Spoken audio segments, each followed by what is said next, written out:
Bonjour à toi, nouveau décor. J'aimerais te partager 3 erreurs à éviter si tu te lances dans l'accompagnement, dans le coaching. Discuter avec, la proprio de l'appart où j'étais, juste avant, hein, Airbnb. Elle était en reconversion professionnelle, elle voulait se lancer dans le métier de l'accompagnement. Première erreur, c'est qu'elle attendait de se former, d'avoir, son diplôme pour se lancer. Or, sa formation, ça va être dans plusieurs mois en fait. Ne fais pas cette erreur. Lance-toi dès maintenant. Surtout si tu as une expérience professionnelle. Donc oui, il y a un travail de peut-être lister tes compétences, tes expériences pour en faire quelque chose. Mais lance-toi dès maintenant. La deuxième erreur, c'est de ne pas avoir un plan pour te lancer.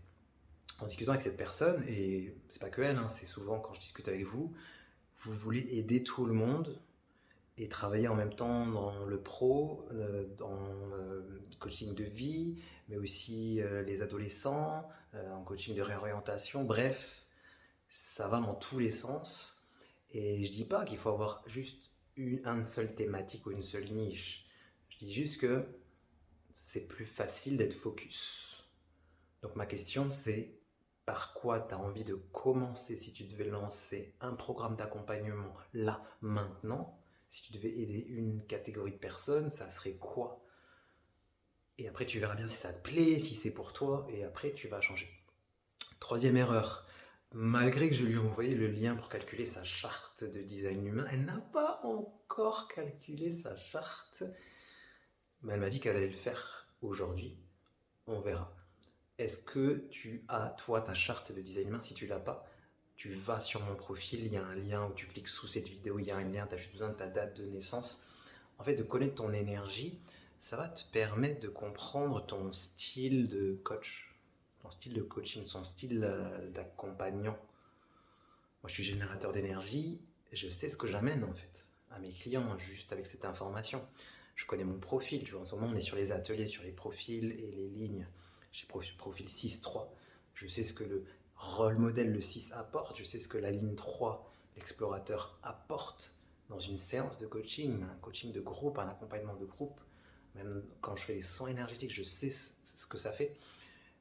Sur cette charte énergétique, il y a aussi les chakras, les centres énergétiques. Je connais chacun des 9 centres. Qu'est-ce qu'il va apporter? Quelles sont mes forces? Quels sont mes talents? Exemple très concret. Plexus solaire, le centre des émotions. Chez moi, on dit qu'il est ouvert, c'est-à-dire que je vais avoir tendance à absorber, amplifier les émotions des autres. Et vu que je fais du travail énergétique à me protéger émotionnellement, j'ai pas l'absorption des émotions, j'ai juste l'information. Et si par malheur j'ai l'absorption, vu que j'ai des rituels, je me nettoie des émotions qui ne m'appartiennent pas. Et du coup, dans mes accompagnements, ça me permet de savoir comment se sent émotionnellement la personne en face de moi. Est-ce qu'elle est dans ses blessures émotionnelles? Est-ce qu'elle est bloquée émotionnellement? Est-ce qu'il y a une peur? Est-ce qu'il y a une émotion? La colère, la tristesse, la culpabilité?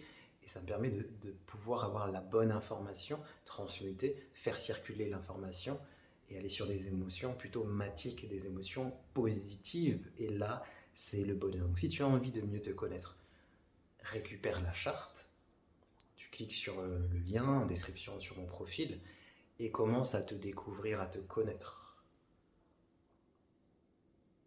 Et si tu veux la meilleure méthode pour accompagner les personnes et aider à se transformer, il va falloir aussi que tu saches lire l'énergie de tes clients et leur donner des bonnes guidances, des bons conseils. C'est ce qu'on fait au niveau du cercle des praticiens. C'est ouvert, l'université est ouverte, tous les programmes sont ouverts, tu peux t'inscrire quand tu le veux, quand tu le ressens. C'est le bonheur. À très bientôt pour une prochaine vidéo. Et en tout cas, je t'encourage, si tu es dans cette étape de reconversion ou de te lancer, vas-y, fais-le. Moi, c'est ce que j'ai fait en 2016, fin 2016, début 2017. Et c'est le meilleur choix que j'ai fait. Aujourd'hui, je suis vraiment content de pouvoir vous accompagner à travers ce modèle du design humain. À très bientôt et pense à t'abonner.